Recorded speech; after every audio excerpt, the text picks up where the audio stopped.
You think about this other role in Macy's CEO that I just want to circle back to as well very, very briefly here.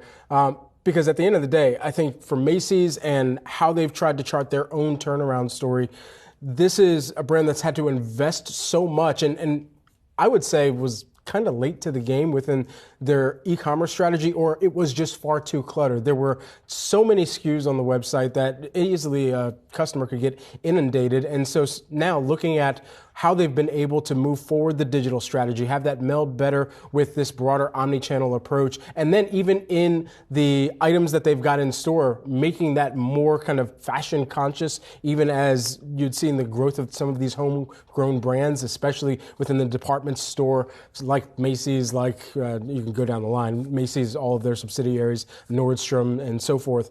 But within all of that, I think they've been able to show now that there is more of an uptick, or at least a take on of some of that inventory from the higher value consumer that's out there too, saying, okay, yeah, you got a Scotch and soda out there, great. You've got some of the higher end brands that I'm looking for, but they have lost some partnerships as more direct to consumer strategies have emerged, like that of a Nike as well. Right, and Macy's is still predicting its comps are going to fall 2 to 4% this year. So it doesn't seem as though there is a forced out situation here for Jeff Gennette, as far as I can tell. But it is a time when, yes, he has led Macy's through some tough times, but it's still not doing fantastically well. So this is the challenge that Tony Spring is now confronted with.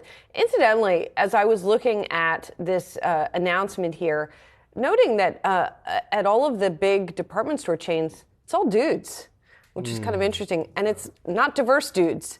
So it's interesting. Although I should say Jeff Gennette is an out gay CEO, which is relatively rare still in corporate America and even in retail in particular. But it's just interesting that we're not seeing that diversity at the top of, especially since you typically hear retail CEOs talking about her as the customer. Right. They talk about this apocryphal her as the one that they are gearing towards. Anyway, it's just a great point. A side note that I noticed as we were talking about this. Yes, and if the core consumer is, of course, a diverse basket of customers, at the end of the day, the executive team should probably reflect that as well. Yeah, I mean, the board, I guess, is more diverse at Macy's, but that's anyway.